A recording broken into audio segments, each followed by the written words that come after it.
అన్ని కూడా ఇస్తూనే ఒక్కసారి మీరు గుర్తుపెట్టుకోవాలి, మనం ఇచ్చేది 4000 లాస్ట్ స్లాబ్, అది అందరికీ ఇచ్చేది 4000, ఇంకోటి 6000, ఇంకోటి 10,000, ఇంకోటి 15,000. తెలంగాణలో మనకంటే ధనికమైన రాష్ట్రం. నేనే అక్కడ హైదరాబాద్ అన్ని డెవలప్ చేశాం. అక్కడ పింఛన్ ఇప్పుడు ఎక్కువగా అందరికంటే మళ్ళా వాళ్లే ఎక్కువ. మన తర్వాత 2016 రూపాయలు ఇస్తారు నెలకు. తమిళనాడు 1000 రూపాయలే, కేరళలో 1600, కర్ణాటక బెంగళూరు ఉంది 600, ఉత్తరప్రదేశ్ ఒరిస్సాలో 500. ఇప్పుడు నేను అడుగుతున్న సమిక్షేమం ఇవ్వలేదనే వాళ్ళకి నేనిచ్చేది కళ్ళుంటే చూడాలి, మనసుంటే ఆలోచించాలని అలాంటి వ్యక్తులకు విజ్ఞప్తి చేస్తున్నా. మీరు కూడా గుర్తుపెట్టుకోవాల్సిన అవసరం ఉంది. ఎవరైనా వచ్చి ఏమిచ్చాడంటే ఏమిచ్చానో ధైర్యంగా చెప్పి మీరు వాళ్ళని నిలదీస్తే రాబోయే రోజుల్లో ఇంకా మెరుగైన ఫలితాలు మీకు వస్తాయి.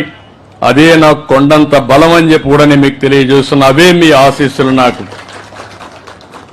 ఇంకో పక్కన మీరు ఒక్కసారి ఆలోచించినప్పుడు ఇలాంటివన్నీ కూడా రకరకాలుగా 28 రకాల పింఛన్లు మనం ఇస్తున్నాం.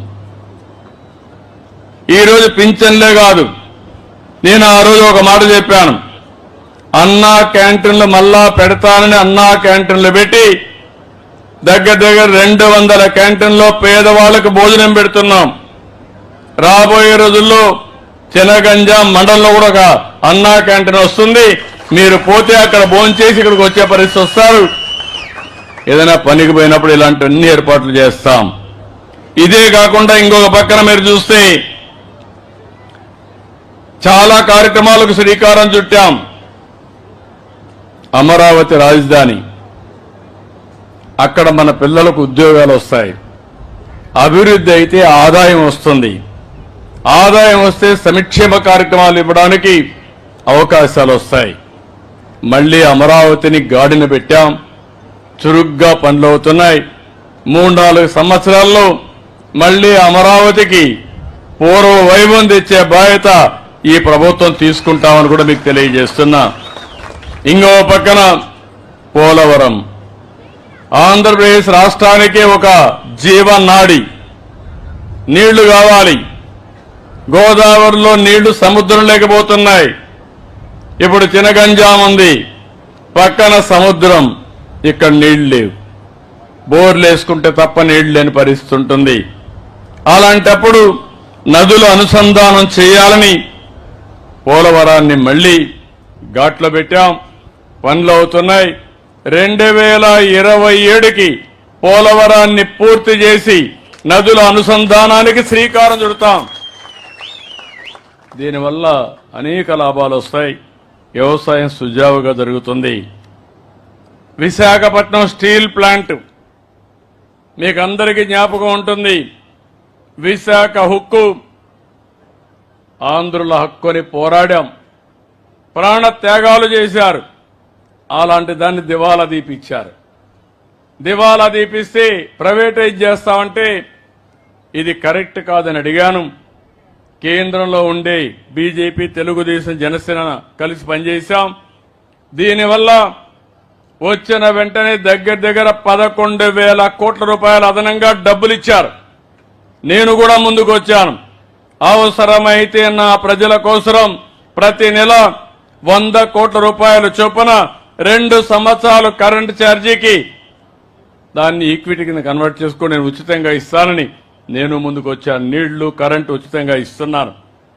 ఇప్పుడు మీరు చూస్తే 10వ నెల విశాఖపట్నం స్టీల్ కూడా ఘాట్లో పడింది. అంటే పరిపాలన ఎప్పుడు కూడా సమర్థవంతంగా చేస్తే ఏదైనా దాన్ని బాగు చేసే అవకాశాలు వస్తాయి. విశాఖపట్నానికి రైల్వే జోన్ వచ్చింది.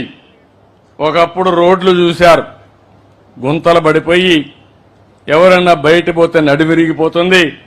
ఎవరన్నా డెలివరీకి పోవాలంటే హాస్పిటల్కి పోయే పని లేకుండా మధ్యలోనే డెలివరీ అయిపోయే పరిస్థితి వచ్చింది. ఈరోజు నేను అడుగుతున్నా, మీ రోడ్లు బాగున్నాయా లేదా అని మిమ్మల్ని అడుగుతున్నా. బాగున్నాయంటే గట్టిగా చెప్పండి. ఇంకా కొన్ని రోడ్లు ఉన్నాయి, అవి కూడా రిపేర్ చేస్తాం. భవిష్యత్తులో రోడ్లన్నీ అద్దంలాగా ఉండాలని ఆలోచిస్తున్నా. మీరు సహకరిస్తే దానివల్ల మనం ఎక్కడికి పోవాలన్నా రావాలన్నా ఒకప్పుడు మీరు చూస్తే నేషనల్ హైవేస్ ఉన్నాయి. 30 ఏళ్లకు మునుపు అయితే మనం రోడ్ల మీద పోయేవాళ్ళం కాదు. ఈరోజు నేషనల్ హైవేస్లు ఎక్కడా గుంతలే లేవంటే విధానమే కారణం. అలాంటివన్నీ వచ్చాయి. ఇంకో పక్కన మీరు చూస్తే డిఎస్సి, మన పిల్లల ఉద్యోగాల కోసం మెగా డిఎస్సి పెడతానని మొదటి సంతకం పెట్టాను. రేపు జూన్ లోపల డిఎస్సి పరీక్షలు ఈ నెలలోనే ప్రారంభించి జూన్ లోపల ఉద్యోగాలు ఇచ్చి తిరిగి స్కూళ్లన్నీ రీఓపెన్ చేసే లోపల కొత్త టీచర్లందరినీ పోస్ట్ చేసే బాధ్యత నాది. ఇంకో పక్కన ల్యాండ్ టైటిలింగ్ యాక్ట్ రద్దు చేశాం. ఇంకొక విషయం కూడా చెప్తున్నా, ఈ ఊర్లో యాదవులు ఉన్నారు. మీ జీవనోపాధి గొర్రెలు మేపుకోవడం, లేకపోతే గేదెలు గాని ఆవులు గాని మేపుకోవడం ప్రధానమైన వృత్తి మీకు. అదే మరి ఇంకొక పక్కన చూస్తే చేనేత కార్మికులు ఉన్నారు. వాళ్ళంతా మగ్గాలు పెట్టుకొని నేసే పరిస్థితి. అదే మరి చెట్లెక్కి కళ్ళు గీత గీసే గీత కార్మికులు ఉన్నారు. ఇంకో పక్క సముద్రంపై ఆధారపడి మత్స్యకారులు ఉన్నారు. వడ్డీర కూడా కంకర కొడుతూ వాళ్ళంతా ఆధారపడతారు. నాయీ బ్రాహ్మణులంతా కూడా ఎక్కడికక్కడ మంచి శుభ కార్యక్రమాలు జరిగితే వస్తూ ఉంటాం, దేవాలయాల్లో ఉంటారు. నేను అందరినీ ఆలోచిస్తున్నాను, ఏం చేస్తే మీ జీవితాల్లో బాగుపడతారో ఆలోచిస్తున్నాను. ఈరోజు గొర్రెలున్నాయి, మీరు గొర్రెలు పట్టిస్తాం.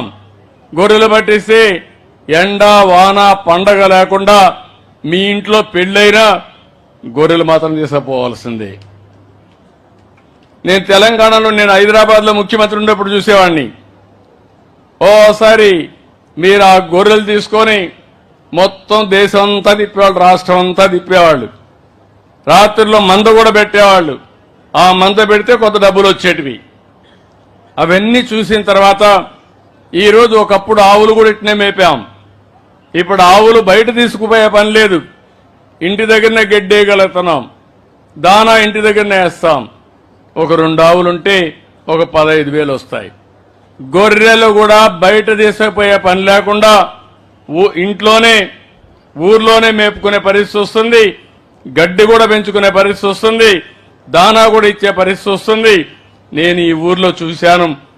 ఇంకొక అమ్మాయి అయితే కొడుకుంటే ఆ అబ్బాయి కూడా 10వ తరగతి చదివి మానేశాడు.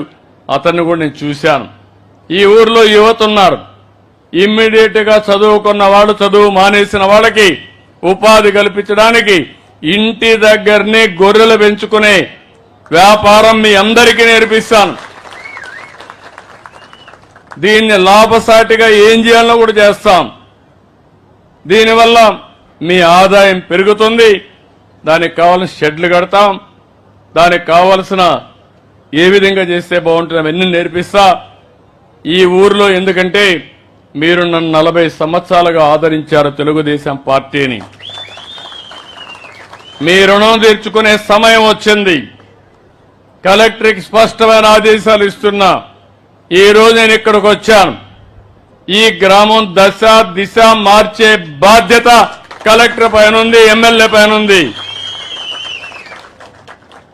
ఏదో ఒక రోజు రావడం పోవడం కాదు.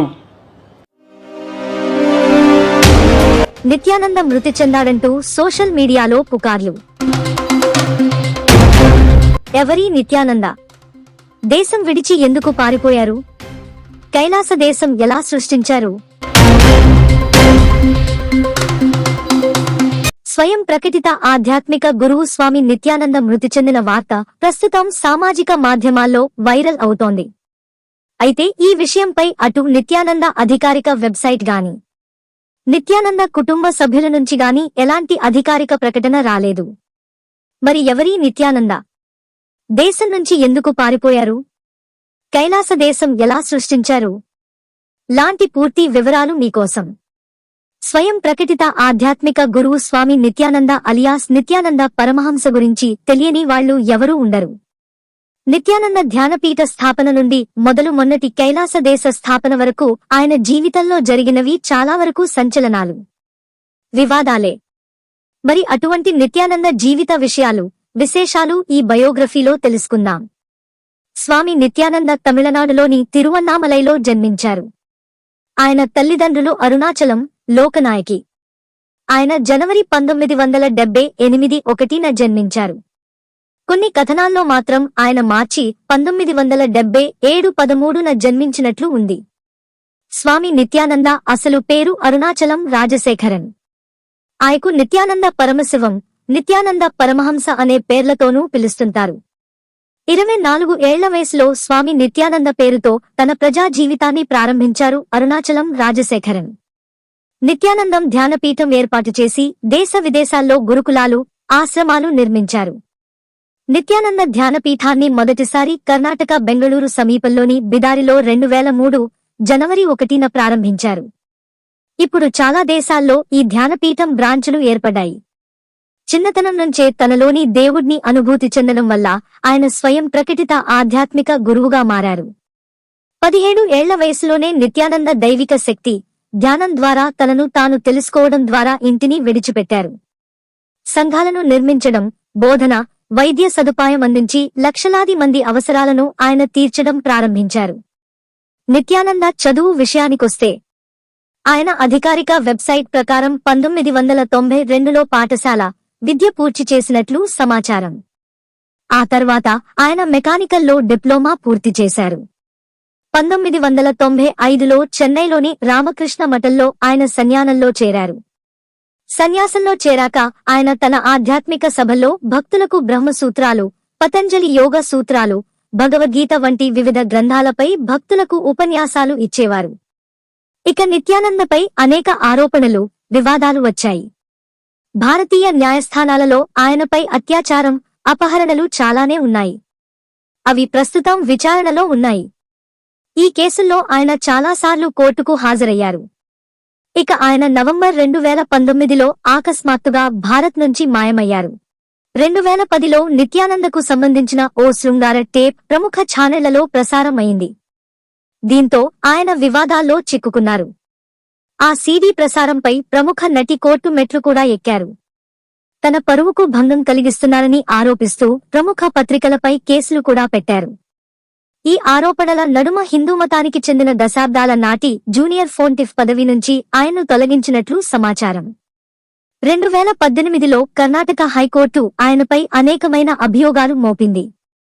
బెంగళూరుకు చెందిన ఓ దంపతులు తమ 2 కుమార్తెలను 2 వారాలకు పైగా కిడ్నాప్ చేశారని చెప్పి నిత్యానందపై కేసు పెట్టారు. ఇక ఇప్పటికీ ఆయనపై కొన్ని కేసులు విచారణ దశలో ఉన్నాయి. అలాగే స్వామి నిత్యానంద అనేక వివాదాస్పద ప్రసంగాలు చేశారు. కోతులు, మరికొన్ని జంతువులకు తాను సంస్కృతం, తమిళం మాట్లాడటం నేర్పిస్తున్నానంటూ ప్రసంగాలు చేసేవారు. అంతేకాక ఆయన ఆల్బర్ ఐన్స్టీన్ సిద్ధాంతాలను కూడా సవాల్ చేశారు. అప్పట్లో దీనిపై చాలా ట్రోల్స్ వచ్చాయి. అలాగే ఓ వీడియోలో బెంగళూరులో సూర్యుడిని దాదాపు 40 నిమిషాల దాకా ఉదయించకుండా అడ్డుపడ్డానని చెప్పుకొచ్చారు నిత్యానంద. అలాగే వందల వేల సంవత్సరాల క్రితమే చాలా గ్రహాలపై జీవం ఉందని చెప్పారు. ఆ గ్రహాల వాళ్లు మన గ్రహానికి ఎడ్యుకేషనల్ టూర్ పై వస్తుంటారట. ఇక నిత్యానంద అధికారిక వెబ్సైట్లో 22 భాషలకు పైగా 500 పుస్తకాలు రాశారని చెప్తున్నారు. నిత్యానంద, అతని అనుచరులు extra sensory perception, materialisation, body scanning, ఎత్తును పెంచడం, పోగొట్టుకున్న వస్తువులను కనుక్కునే సామర్థ్యం, ఇలాంటి వాటిని కూడా చేయగలమని చెప్తుంటారు. ఇక నిత్యానంద ఫ్లోరిడాకు చెందిన హిందూ యూనివర్సిటీ ఆఫ్ అమెరికాకు 2007లో చైర్మన్ గా ఎన్నికయ్యారు. వాటికన్స్ మైండ్, బాడీ, స్పిరిట్ మ్యాగజైన్ ద్వారా నిత్యానంద ఒక 100 మంది అత్యంత ఆధ్యాత్మిక ప్రతిభావంతమైన వ్యక్తుల్లో ఒకరిగా 2012లో గుర్తింపు పొందారు. అలాగే 2012లో నిత్యానంద మధురై 293వ పీఠాధిపతిగా ఎన్నికయ్యారు. ఫిబ్రవరి 2013లో పంచాయతీ మహానిర్వాణి అఖాడ కార్యక్రమంలో నిత్యానందకు మహామండలేశ్వర్ బిరుదును ప్రదానం చేశారు. నిత్యానంద ధ్యానపీఠం అనేది నిత్యానంద స్థాపించిన ఒక మతపరమైన సంస్థ. ఈ సంస్థ అమెరికాతో పాటు భారత్లో సాంస్కృతిక కార్యక్రమాలను నిర్వహిస్తూ ఉంటుంది. దీనికి 2 గిన్నీస్ వరల్డ్ రికార్డ్స్ వచ్చాయి. ఒకటి అతిపెద్ద రోప్ యోగా క్లాస్ కాగా మరొకటి అతిపెద్ద పోల్ యోగా క్లాస్. ఇక అన్నింటికంటే సంచలన విషయం నిత్యానంద ఏకంగా ఒక దేశాన్నే స్థాపించడం. ఒకప్పుడు కర్ణాటకలో ఆశ్రమం స్థాపించి లీలలు ప్రదర్శించిన స్వామి నిత్యానంద ఇప్పుడు ప్రపంచవ్యాప్తంగా ఉన్న తన భక్తుల కోసం ఓ దేశాన్నే సృష్టించారు.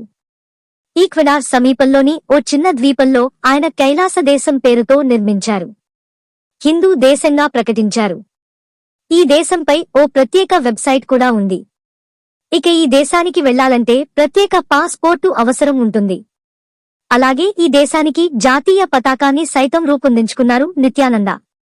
నిత్యానంద ధ్యానంలో కూర్చొన్న ఫోటో జాతీయ చిహ్నంగా ప్రకటించారు. కైలాస దేశాన్ని గుర్తించాలని కోరుతూ నిత్యానంద ఐక్యరాజ్య సమితికి విన్నపనలు కూడా చేశారు. ప్రపంచంలో హిందూ దేశాలు తగ్గుతున్నాయని, అందుకే తాను ప్రత్యేకంగా హిందూ దేశాన్ని సృష్టించినట్లు నిత్యానంద గతంలో చెప్పుకొచ్చారు. ఈ దేశంలో పౌరసత్వం పొందాలంటే భారీగా విరాళాలు ఇవ్వాలట. అంతర్జాతీయ మార్కెట్కు అనుగుణంగా ఇక్కడ భూముల ధరలను నిర్ణయించినట్లు తెలుస్తోంది. అలాగే నిత్యానంద తన సొంత బ్యాంక్ రిజర్వ్ బ్యాంక్ ఆఫ్ కైలాసను కూడా స్టార్ట్ చేశారు. ఈ దేశానికి సంబంధించిన కరెన్సీ నాణేలను కూడా విడుదల చేశారు. ఈ కరెన్సీ వేరే దేశాల్లో చెల్లుబాటు అయ్యేలా ఆయా దేశాలతో ఒప్పందం కూడా కుదుర్చుకుంటున్నట్లు గతంలో నిత్యానంద తెలిపారు. అలాగే కైలాస దేశంలో అన్ని దేశాల కరెన్సీలు కూడా చెల్లుబాటు అవుతాయని అన్నారు.